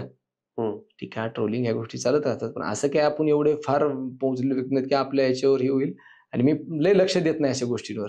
आता कमेंटमध्ये काय बोलणारे कोणी काही असतात, काही करा लक्ष नाही, इग्नोर मारतो मी. आणि लईच असं काही असेल तर समोरासमोर खेटायची तयारी असते आपली. कुणालाही काही नाही, असं ती सोशल मीडियावर बांध सोडायचा धंदा नाही आपला. ये भाऊ समोर ये, काय रेटारेटीची गोष्टी त्याला, त्या गोष्टीला कशी नाही, सगळे आमच्याकडे तयारी असते. आमच्याकडे 2 रुपये दाम कमी असतील दम आहे आमच्यात, पण कोणी असते काय इसले सोशल मीडियावर खालून बांध सोडायचं आणि ही करत असलं नाही. काय असेल ते समोर उघड बोलायचं ना, काय काय होणार आहे ते, तो स्वभाव आहे माझा. राजकीय प्रवास जो आहे तुमचा, त्याच्यामध्ये तुमच्या घरच्यांचा कसा सहभाग राहिला? कारण एक सामान्य कुटुंबाचा पर्स्पेक्टिव्ह आपण बघतो त्यावेळेस ते म्हणतात की बाबा राजकारण नको, राजकारण पासून आपण दूर दूर राहायचं. तर तुमच्या घरच्यांचा कसा सहभाग राहिला या प्रवासामध्ये? काय ना, विरोध तर घरच्यांचा होत असतो, अजून बी होतो. आपण बघावं, कामातच करावं.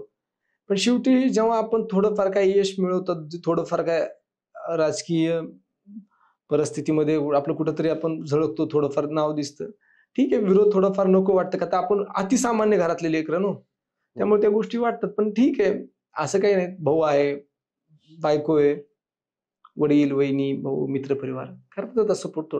थोडं वडिलांना वाटतं की ह्याने आर्थिक स्थैर्य मिळवावं, काहीतरी धंदा पाणी व्यवस्थित करू शकतो. पण ठीक आहे, त्यांची ती पण इच्छा हळूहळू पूर्ण करतोय मी, व्यवसायात आहे. बरं. आर पुस्तकामध्ये आणखी एक किस्सा मी वाचला होता की जिल्हा परिषदेच्या निवडणुका ज्यावेळेस होत्या त्यावेळेस त्यांना काँग्रेसनी तिकीट जाहीर केलं नव्हतं. त्यांनी स्वतः तिकीट ज्यावेळेस जिल्हा परिषदेचं जाहीर केलं, तर असं काय आहे का तुमचा प्लॅन जिल्हा परिषदेसाठी आता? सध्या तर बघा, सध्याची परिस्थिती पाहता, सगळं हे पाहता, मी सध्या प्रामाणिकपणे सांगतो, माझ्याकडे जास्त वेळ देणं झालेला नाहीये. त्यामुळे सध्या तरी काही नाही. पण शेवटी काय संधी कधी येते याचा कोणी विचार करत नाही. संधी मिळेल, संधी दिली जाईल, संधी घेतली जाईल, आणि प्रत्येक वेळेस संधी मिळेल ह्याची वाढ अपेक्षा विना करणारा माणूस आहे. संधी मिळत नसती, काही ठिकाणी संधी हिसकून बी घ्यावं लागते. साहेबांनी सांगितलंय आम्हाला. जेव्हा राजकारणामध्ये एक तरुण नेता येतो त्यावेळेस प्रश्न असतो की पक्ष कोणता निवडायचा? राजकारणात येताना माणूस तरुण कार्यकर्ता असतो, जो की मी अजून कार्यकर्ताच आहे. पक्ष कोणता निवडायचा? आता तुमच्याबद्दलच असं की राष्ट्रवादीच का, बाकीचे पक्ष का नाही? हे बघा, मला आवडणारे पक्ष सांगतो, जे महाराष्ट्राचं हित, बरं का, जे प्रादेशिक पक्षामध्ये महाराष्ट्राचं हित जपणारे. आणि राष्ट्रवादीच का, तर मी असा कुठल्या तरी एका धर्माच्या किंवा एका जातीच्या बाबतीत कधी द्वेष माझ्याकडनं होणार नाही. त्यांची विचारसरणी ही सेक्युलर असेल, सर्व सामाजिक घटक ठेवण्याची तयारी असेल, तर त्या पक्षासोबत, त्या विचारासोबत ठाम राहणे ही माझी पहिल्यापासूनची सवय, ही कायम राहील, इथून पुढे नाही राहील. उद्या काही राजकीय उलथापालथ झाली तरी मी कधीही विचारश्रेणीशी तडजोड करणार नाही. ऑन रेकॉर्ड सांगतोय, माझा विचार हा महाराष्ट्र धर्म, महाराष्ट्राचा विचार असेल. आधी आधी किंवा आताही की राष्ट्रवादी म्हणजे शरद पवार साहेब आणि हो. शरद पवार साहेब म्हणजे राष्ट्रवादी 100% हे असं होतं. आता हे कुठेतरी बदलताना वाटतंय तुम्हाला? काही बदल नाही. राष्ट्रवादी कोणाची आहे हे कुणाला विचारा, कुणीही सांगेल ना. कुणालाही लहान लेकराला विचारा, कुणाची आहे राष्ट्रवादी, कुणाची आहे कुणीही सांगेल. काय बदललंय? काहीच बदल नाही. पवार साहेबांचीच राष्ट्रवादी आहे. हे छाती ठोकपणे जे कुणी आमची राष्ट्रवादी म्हणतात ना, त्यांनी म्हणून दाखवा की माझी राष्ट्रवादी मी उभा केलंय. कसं असतंय, बरोबर. एवढं सोपं नसतं एक गोष्ट. पक्ष म्हणलं की विचारसरणी आली हं. आणि आता आपण बघितलं विधानसभा निवडणुकीमध्ये की अजितदादा भाजप सोबत गेले तरी त्यांचा मोठा विजय झाला. तर तुम्हाला वाटतंय पक्ष म्हणजे विचारसरणी आहे कुठंतरी राजकारणातून दूर होत चाललंय? काही विचारसरणीच राहील नाही हो, भीती वाटते. कोण नेता कधी कुठं कोणासोबत जाईल, कार्यकर्त्याची कशी गळचिपी होईल आणि त्याला कधी काय सोसावं लागेल हेच प्रश्न आहेत. सोपी गोष्ट नाही सगळी गोष्ट. काय राजकारणाला तारतम्य भेटून फोडो तोडो राज्य करून सुरू झाले. काय म्हणजे काय गॅरंटीच नाही काही. सगळं पार मातळा करून टाकलं. आता जसं महाराष्ट्राचं राजकारण चाललंय की महाराष्ट्राचं राजकारण बाहेरच्या राज्यातले लोक सुद्धा बघतात आणि बाहेरच्या राज्यातले लोक असोत किंवा आपल्या राज्यातले लोक असोत की असं म्हणतात की हे राजकारण खूप घाणेरडं चाललंय जे चाललंय ते. आपण आता युपी बिहारच्या साईडला मांडीला मांडी लावून बसल्यासारखं झालंय राजकारणामध्ये. असं वाटतं तुम्हाला की खूप घाणेरडं राजकारण झालंय? घरातला कारभार, आपल्या घरातला कारभार आपल्याच माणसानं बघितला पाहिजे. तेव्हा घर नीट चालतं. आता आपला कारभार जर गुजरातहून हाकणार असले तर आपलं घर कसं टिकल, घर कसं चलल? आपला कारभार हाकणारे जर गुजराती असतील, आपला कारभार दिल्लीतून हाकायला लागले तर घर कसं नीट चलन आपलं? कामच होणार नाही. तिकडून चिठ्ठी येणार, इथं चिठ्ठी काढणार, इथला एखादा बाडगा त्यांचा ते निर्णय सांगणार. मग कसं होणार? कसं काय होणार? काय हेच तर आहे ना. आपले निर्णय आपण कुठे घेतोय? आपल्या घरात काय करायचं, स्वयंपाक काय करायचं ह्याची यादी जर गुजरातवरून येत बाहेरून असेल येते. तर काय होणार? आता सध्या शेतकऱ्यांचा प्रश्न आहे ऐरणीवर आहे. बच्चू कडूंनी मागे आंदोलन केलं हो, शेतकऱ्यांसाठी, हो. शेतकऱ्यांच्या प्रश्नासाठी. हो. काय वाटतं त्याच्याबद्दल? आता जसं कर्जमाफी मागतायत, कर्जमाफीची खरंच गरज आहे की खरं गरज ह्याची आहे की शेतकऱ्याच्या मालाला त्याचा योग्य भाव भेटला पाहिजे? तुम्ही हमीभाव हा शब्द ऐकत असाल ना? हो. तुम्ही हमीभाव द्या ना आम्हाला. काय? तुम्ही उद्या हमीभाव जाहीर करा की तुमच्या पेसिफिक ह्याला एवढा एवढा भाव. उद्यापासून सरकारला कर्ज द्यायची ताकद नाही बळीराजात. सरकारला पैसे देऊ आपण कर्जानं. कर्जमाफीची आवश्यकता का पडते? तुम्ही हमी भाव देत नाहीत ना. तुम्ही भाव कुठं नेऊन टाकला तर आज शेतकऱ्याला कर्जमाफीची गरज पडायली. तुम्ही हमी भाव द्या. तुम्ही हमी भाव दिल्याच्या नंतर आम्हाला गरज पडणार नाही गोष्टीची. तुम्ही हमी भाव जर दिला तर आम्हाला काय गरज पडणार आहे?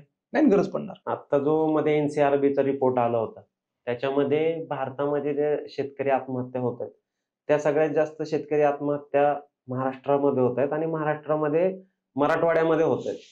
तर काय ह्या शेतकरी ज्या आत्महत्या होतात ह्याच्यावरती काय उपाय तुम्हाला वाटतो की हा जर उपाय केला तर तो उपाय चांगला ठरेल? हे बघा शेवटी काय असतं माहिती का?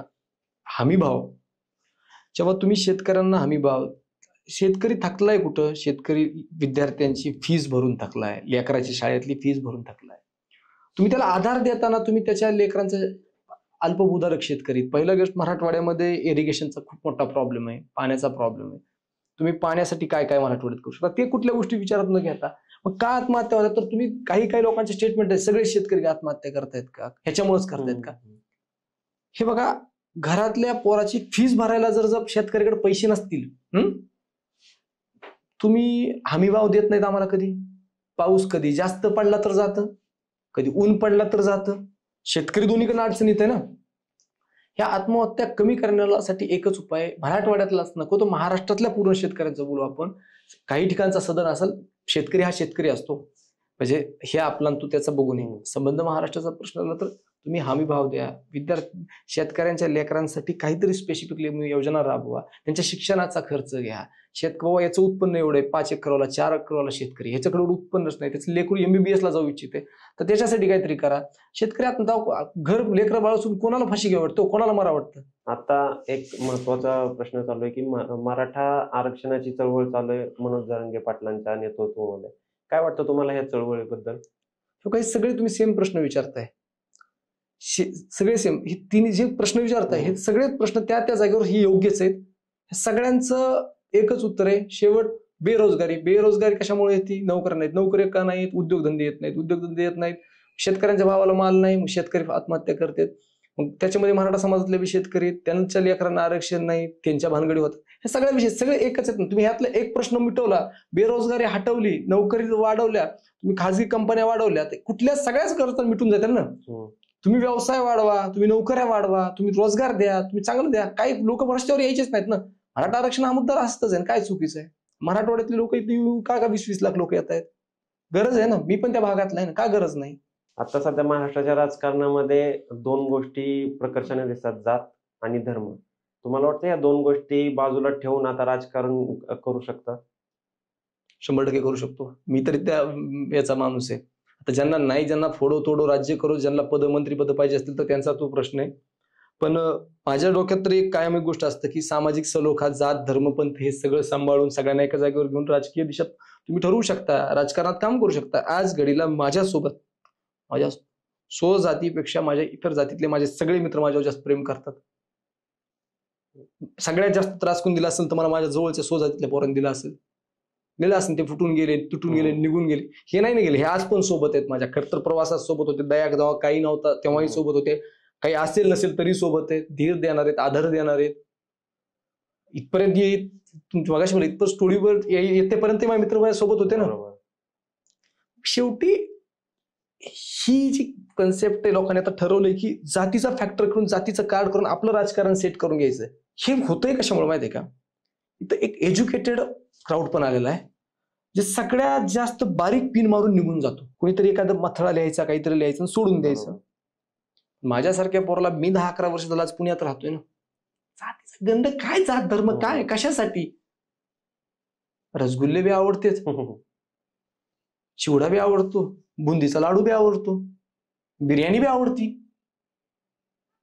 तुम्ही एखाद्या विशिष्ट गोष्टीचा जेव्हा तिरस्कार करता का, तर हैदराबादी बिर्याणी तुटून हाणायची तुम्ही. त्याची कन्सेप्ट कुठून आलेली आहे? हैदराबादून. ती कन्सेप्ट कुणाच्या घरातनं, कुठल्या धर्मात आली त्याचा चेक करा.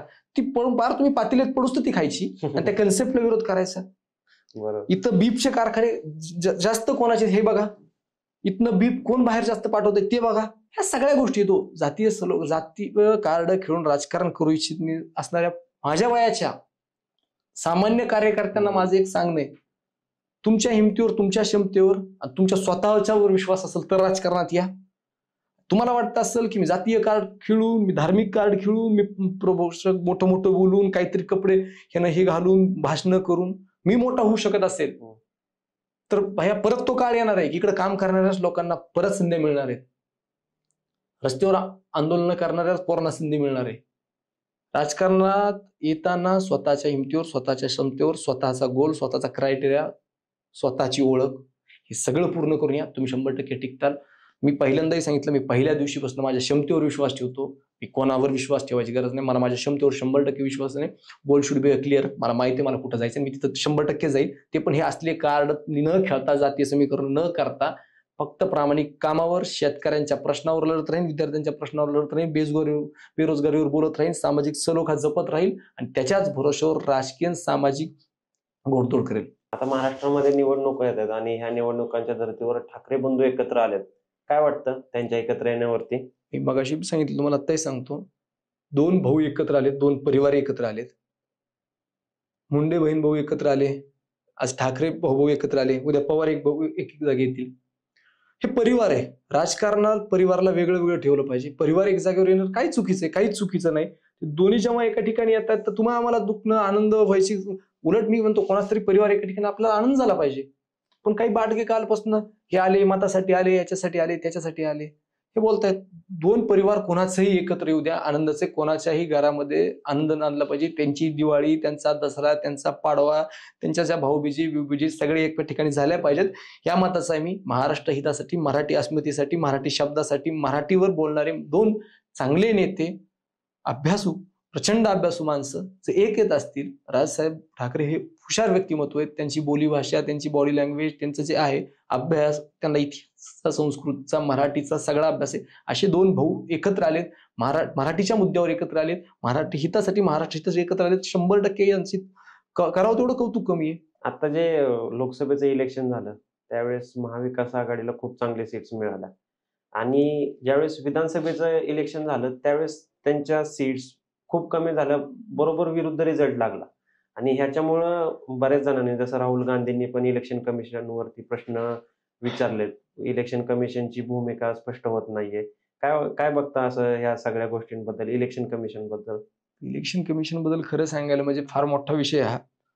पण विधानसभेचा निकाल आल्यानंतर जो धक्का बसलाय तेव्हापासून 7-8 महिनेपर्यंत असं राजकारण करावं की नाही करावं, राजकारणावर बोलावं की नाही बोलावं, आपल्या जवळचे व्यक्तींचा पराभव झाला. आमचे केज विधानसभेचे खूप चांगला प्रामाणिक व्यक्ती पृथ्वीराज साठे साहेब म्हणून, गरीब माणूस हो, काय प्रॉपर्टी नाही, गरीबाचा नगरसेवक नगराध्यक्ष, एकदा पोटणं स्वर्गीय दिवंगत नेते विमलताई मुंडे यांचं निधन झालं, त्याच्यानंतर पुंडलिक माझे आमदार झाले, तो व्यक्ती उभा होता.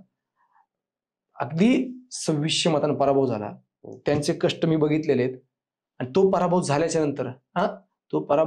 नंतर आता इलेक्शन कमिशनवर सगळ्यांनी प्रश्न उठवले, मी बोललो तर कोणतरी मला पण भासेल. हा पराभव मला अपेक्षित नव्हता, धक्का बसलेला होता, मला राजकारणात भेटलेला धक्का होता. हा जो पराभव होता का, जिकडं 250च्या वर सीट चालले होते, 300च्या वर सीट गेले असते, तिकडं हा म्हणजे काय धक्का अजून लक्षात झाला सांगतायत. आणि काय इलेक्शन कमिशनला बोलावं, सध्या ते संविधान धोक्यात आणायच्या तयारीत लोक आहेत. यांनी लोकशाहीची फार पाळमुळ उकरून टाकायच्या तयारीत आहेत. मी आजही बोलून उद्याचही त्यांना खटकल नाही तर परवा दिवशी मला पण उचलून टाकतील. पण ठीक आहे, माग लागेल त्याची भीती नाही. ईडी आपल्यासारखे कायची ईडी व्हिडिओ आपल्याला काय खोट्या गुन्हे दाडी असतात. आपल्याकडे काय काय घेणार आपल्याकडं, एक 4 व्हीलर एक 2 व्हीलर काय आपल्याकडं, तिची कधी वेळेवर मेंटेनन्स होतो का नाही आपलं, काय काय आपल्यासारख्या लोकांचं काय, आपल्याला ते आपला आवाज दाबू शकतात ती लोक, आपल्याला बोलू देणार नाहीत, पण आपलं धैर्य खचू शकत नाही. मोठ्याच्या घाबरतात कोण मग. आज जय गुजरात म्हणायची वेळ काय येईल, गोड बंगालीत ना काळे गोड म्हणून जय गुजरात म्हणायचं. मला काय म्हणायचं, मोठ्यानं जय महाराष्ट्र ठामपणे तुमच्या समोर बिन मागं बिन पुढं पण, हा विषय आहे त्यातला. आता मी तुम्हाला काही पक्षांची नावं सांगतो, त्या पक्षांबद्दल तुम्हाला काय वाटतं एकदम थोडक्यात सांगितलं तरी पण चालेल. मनसे सध्या रेल्वे रुळावर आलेली आहे. शिवसेना शिंदे गट 2 हाना, पण शिवसेना माझी म्हणा. शिवसेना उद्धव बाळासाहेब ठाकरे गट लढवई. राष्ट्रवादी काँग्रेस पार्टी अजितदादा गट लोकांच्या लेकराला आपलं लेकरू म्हणायचं. काँग्रेस विचारांचं पाईक ठाम आहे. भाजप लोकांच्या लेकरं मांडीवर घेऊन माझं लेकरू म्हणायचं.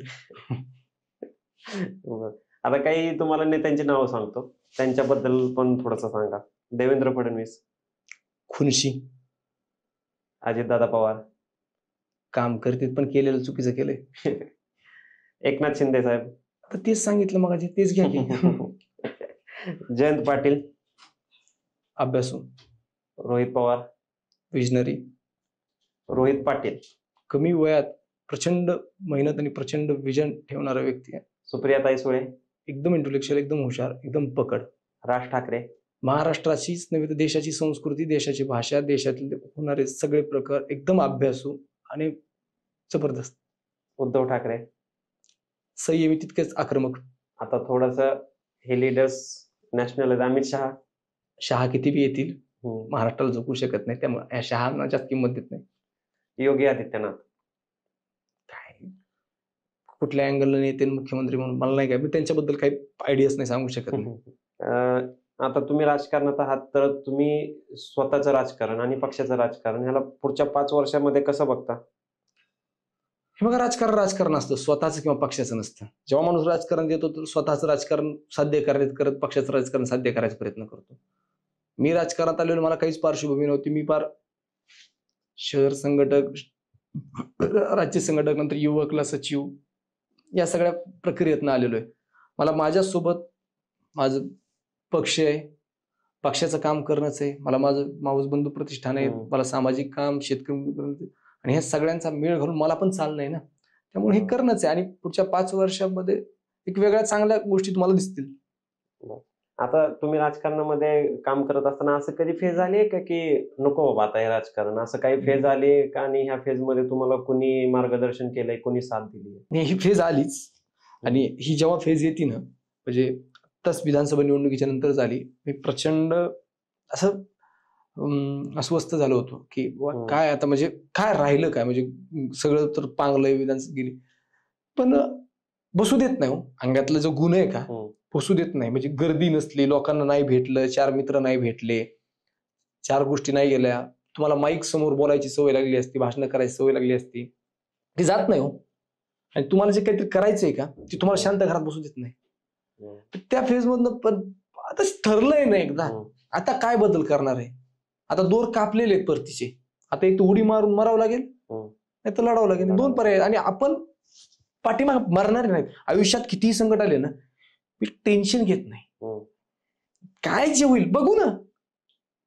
त्या जन्नत पिक्चर मधल्या सारखं 50 दिन मी 555 काय रस्ते मिळत असतात, तुम्ही ठाम राहिलं पाहिजे. आणि आता मी बघतो माझ्यासोबतचे काही पोर एवढं काम करून काय भेटलं, नाही भेटलं, भेटल ना, भेटल कधी ना कधी फळ भेटेल. पण लई दिवस मी वाट बघून नाही जमत. आता आपण एक क्विक रॅपिड फायर राऊंड घेऊ. तुमचा आवडता नेता कोण? माझे आवडते नेते स्वर्गीय मुंडे साहेब आहेत, विलासराव देशमुख आहेत. आज जे आपले सर्वांचे नेते आहेत पवार साहेब आहेत, आर आबा आहेत, माझे आवडते नेते. रोहित पवार की रोहित पाटील? रोहित दादा. रोहित दादा. दोन्ही दादा आहेत. दोन्ही तितकंच प्रेम आहे. पवार साहेबांचं एका वाक्यात वर्णन कसं कराल? देशाचे नेते. जर तुम्हाला एका दिवसासाठी मुख्यमंत्री बनायची संधी मिळाली तर सर्वात पहिला निर्णय कोणता घ्याल? असे कोडगे स्वप्न बघत नाही मी. महाराष्ट्रातील सध्याच्या 3 मोठ्या पक्षांपैकी कोणता पक्ष जास्त बदल घडवू शकतो असं तुम्हाला वाटतं? ओव्हरऑल देशातल्या सगळ्या बघायला गेलं, महाराष्ट्रातील 3 पक्ष कुठले म्हणताय तुम्ही? बीजेपी, एनसीपी आणि काँग्रेस. काँग्रेस आणि एनसीपी वेगळं करूच नका ना, दोन्ही एका विचाराचे, ते एकच आहे. काँग्रेसच देशाला दिशा देऊ शकते. काँग्रेसनेच लढले स्वातंत्र्य. कोण लढले स्वातंत्र्य? का दाखवा मला भाजपचे लोक काही. त्याच्यामुळे काँग्रेस आणि राष्ट्रवादी वेगळं करूच नका, हे एकच आहे, विचार एकच आहे. त्यामुळे काँग्रेसच आणि राष्ट्रवादी हेच दिशा देऊ शकते, हेच विचार. ह्या 3 नेत्यांना एक विशेषण द्या. शरद पवार. परत ते चालू, ते साहेब देशाचे नेते म्हणलं तुम्हाला. अजित पवार. बारामतीचे नेते. देवेंद्र फडणवीस. नागपूरचे नेते. सध्याच्या राजकारणामध्ये सगळ्यात अंडररेटेड नेता कोण वाटतो? असं नाही सांगता येणार स्पेसिफिकली, भरपूर लोक आहेत, असं काय सांगणार. मराठा आरक्षण, शेतकरी आत्महत्या की बेरोजगारी, कोणता मुद्दा तुम्हाला सगळ्यात जास्त पर्सनली भिडतो? तुम्हाला पाठीमागे बोलत बोलत मी उत्तर दिलं ना, की ह्या सगळ्या तिन्ही एक चैन आहे ती. तुम्ही बेरोजगारी हटवली तर आत्महत्या कमी होतील, तुम्ही हमी भाव दिला तर शेतकरी जगतील. सगळे कनेक्टेड. सगळे कनेक्ट. तिन्ही एक, तिन्ही महत्वाचे, तर तिन्हीही सुटणं गरजेचं आहे. जर तुम्ही आता सध्या विरोधी पक्ष नेता असता तर सत्ताधाऱ्यांना कोणता प्रश्न विचारला असता तुम्ही? हे बघा, विरोधी पक्ष नेता असायचंच कारण नाही तो तिथं बोलला पाहिजे असंच नाही. आज आपण विरोधकच आहेत, आपण विरोधात. जेव्हा जेव्हा शेतकरी प्रश्न आहेत, आज बेरोजगारीचे किती प्रश्न आहेत महाराष्ट्रात. आज इथं बसलेल्यापैकी 4 लोकांना जॉब नसतील तर ते विचार करणार आहेत. आज महाराष्ट्रात महिला सुरक्षेचा किती मोठा कायदा समोर आली, किती मोठ्या गोष्टी आहेत महिलांच्या, किती काय काय गोष्टी आपल्या पुण्यातच काय घडल्या, ज्या पुण्याला ओळख फार पुणे एकदम हुशार, ऐतिहासिक, चांगलं, पुण्यातले लोक संस्कृत जपणारे, चांगले वागणारे, त्याच पुण्यात किती प्रकार समोर आलेत ह्या मागच्या 4, 5, 6 महिन्यात. हा प्रश्न महत्वाचा आहे. बेरोजगारी किती आले, किती महाराष्ट्रातले प्लॅन्ट, आपल्यातल्या फॅक्टऱ्या, कंपन्या बाहेर गेल्यात. हा मोठा ज्वलंत प्रश्न आहे. महाराष्ट्रात आज शेतकऱ्यांचं काय हाल आहे ती माहिती आहे का?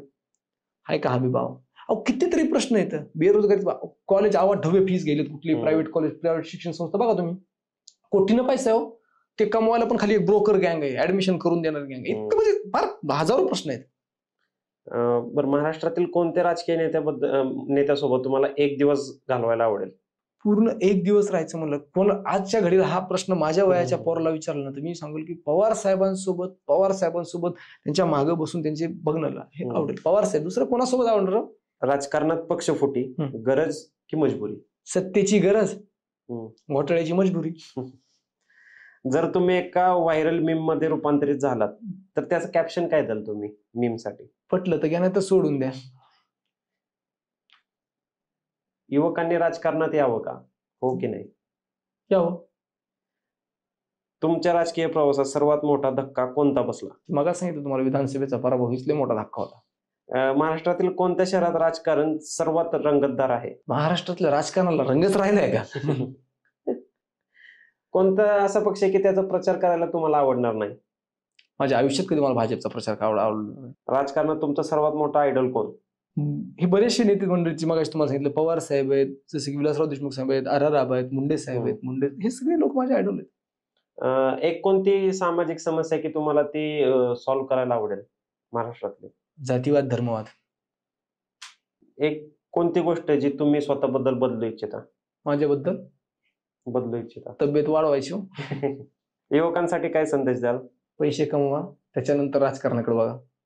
महाराष्ट्रामधल्या कोणत्या महिला नेत्या तुम्हाला प्रभावी वाटतात? आहेत ना, सुप्रियाताई आहेत. तुम्ही सोशल मीडियावर कधी ट्रोल झालात का? सांगितलं ना तुम्हाला. कधी-मधी होतं ना ते थोडंफार. प्रतिसाद कसा देता तुम्ही त्या ट्रोलर्सला? किंवा इज्जतीत असेल तर इज्जतीत, बेइज्जतीत असेल तर बेइज्जतीत. तुम्हाला काय वाटतं आता ह्या येणाऱ्या निवडणुकीत सगळ्यात सरप्राईज देणारा नेता कोण असेल? सरप्राईज देणारा. मोठं सरप्राईज देईल हा नेता असं वाटतं तुम्हाला? नेत्यांनी सरप्राईज देण्यापेक्षा कुठल्या तरी एका नेत्याने महाराष्ट्रातल्या शेतकऱ्यांना सरप्राईज जो देईल त्याला शेतकरी सरप्राईज देईल.